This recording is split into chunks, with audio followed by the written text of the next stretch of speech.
Hola, hoy hablaré sobre los antibióticos. Somos del primer semestre de la licenciatura en Ingeniería en Alimentos y Biotecnología y nuestro equipo está conformado por Andrea Abigail Gómez, Erika Guadalupe Ochoa, Leslie Raquel Alvarado y Fabiola Olivares. ¿Qué es un antibiótico? Etimológicamente viene del griego anti, que significa contra, y bios, que significa vida. Un antibiótico es la sustancia química producida por un ser vivo o fabricada por síntesis, capaz de paralizar el desarrollo de ciertos microorganismos patógenos, por su acción bacteriostática o de causar la muerte de ellos por su acción bactericida. Su origen puede ser diverso, pues pueden proceder de otras bacterias, hongos y mohos, síntesis en el laboratorio y síntesis en el propio organismo. ¿Y para qué sirven los antibióticos? Los antibióticos sirven para inhibir bacterias, hongos y parásitos, evitando su propagación. En ocasiones estos microorganismos pueden ser combatidos y destruidos por el sistema inmune del organismo, pero en otros casos, las defensas del cuerpo no son suficientes y requieren de antibióticos.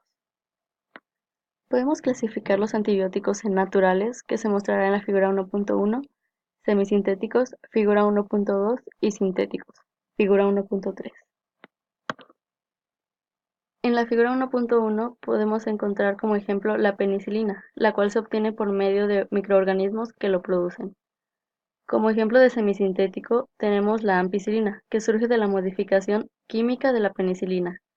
Y en la figura 1.3 tenemos a los sintéticos, que como ejemplo tenemos las sulfamidas, que son fabricadas completamente en el laboratorio. Ahora hablaremos acerca de la historia de los antibióticos. El empleo de compuestos orgánicos para el tratamiento de infecciones se conoce desde la antigüedad. Existe constancia documental de la utilización de extractos de algunas plantas medicinales, las cuales se han utilizado durante siglos, y también de los hongos que crecen en ciertos quesos para el tratamiento tópico de infecciones. El desarrollo empírico de los antibióticos y el conocimiento de su mecanismo de acción no llegó hasta el siglo XX. Al principio de este siglo, el bacteriólogo alemán Rudolf von Emmerich descubrió un preparado capaz de destruir las bacterias del cólera y la difteria en un tubo de ensayo. Sin embargo, no era eficaz en el tratamiento de las enfermedades. Unos años después, el físico y químico alemán Paul Ehrlich probó decenas de sustancias químicas capaces de un afán para atacar de manera selectiva a los microorganismos infecciosos sin lesionar al organismo huésped. Su trabajo desembocó en el desarrollo en 1909 del Salvarsan, que significa arsénico que salva, un compuesto de arsénico con acción selectiva frente a las espiroquetas, las bacterias responsables de la sífilis.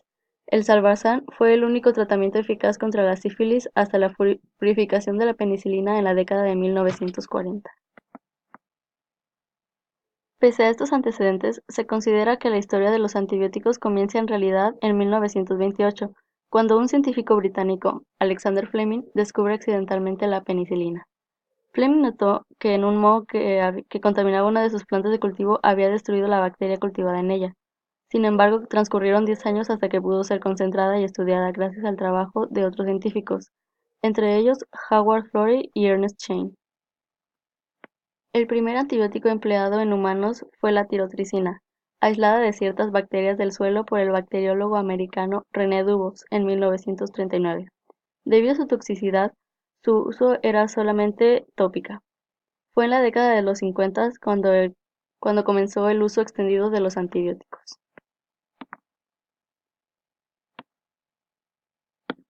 Modo de acción de los antibióticos. El antibiótico introducido en el organismo despliega una actividad contra las bacterias o microorganismos sensibles, cuyo efecto se expresa en dos alternativas: destruye al microbio o lo inhibe en su crecimiento y reproducción. En el primer caso, la muerte se denomina efecto bacteriolítico o bactericida, mientras que la inmovilización vital se designa efecto bacteriostático. La célula bacteriana, con su pared externa, con membrana, con citoplasma y con múltiples necesidades proteicas para su reproducción, puede ser influida negativamente en cualquiera de estos sectores. Existen los antibióticos que actúan sobre la pared bacteriana. Un ejemplo sería la penicilina, que impide la unión química de las diversas estructuras de mucopéptidos, base interna o sostén de la pared bacteriana. y como consecuencia la célula bacteriana sin pared no resiste los cambios osmóticos, se hincha y estalla. Después están los antibióticos que actúan sobre la membrana celular. Estos pueden alterar la permeabilidad, actuando como detergentes catiónicos y provocando la salida de sustancias del interior de la célula. Después encontramos los antibióticos que interfieren en la síntesis de proteína. Un grupo de estos, por ejemplo, tetraciclinas y cloranfenicol, etc., inhiben por diversos mecanismos la síntesis de las cadenas polipeptídicas, mientras que los aminoglucosídicos producen anomalías en la lectura del código genético, originando proteínas erróneas.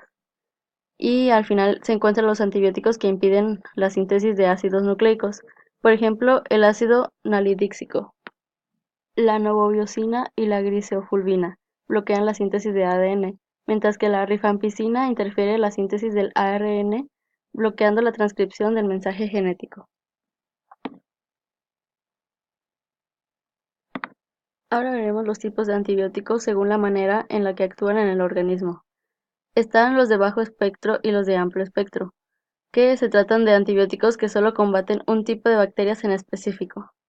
Los bactericidas, pues estos antibióticos actúan en el organismo de una manera que son capaces de eliminar a la bacteria por completo.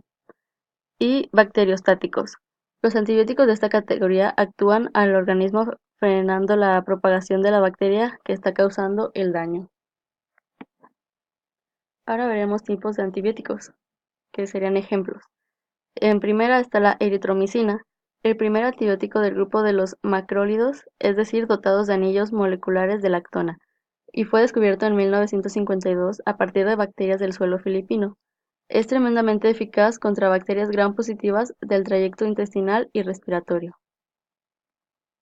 El siguiente sería la ciprofloxacina, que es de amplio espectro. Ataca directamente el ADN bacteriano impidiéndole reproducirse. Efectivo contra una larga lista de bacterias. Suele reservarse para emergencias antibióticas, ya que es seguro y veloz, pero pertenece al grupo de los antibióticos más resistidos de todos, las fluoroquinolonas.